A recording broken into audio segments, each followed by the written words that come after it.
how you access that is how we now start to come into things like mutual funds and ETFs. A mutual fund is a diversified mix of stocks or bonds, and bonds, and typically professionally managed by a fund manager. Right?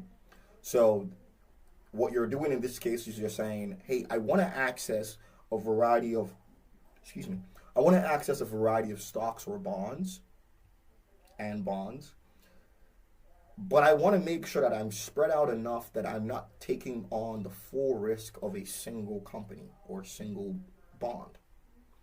So in order to do that, these are the ways you actually access that. You access that by buying a single item that owns pieces of multiple items. Okay?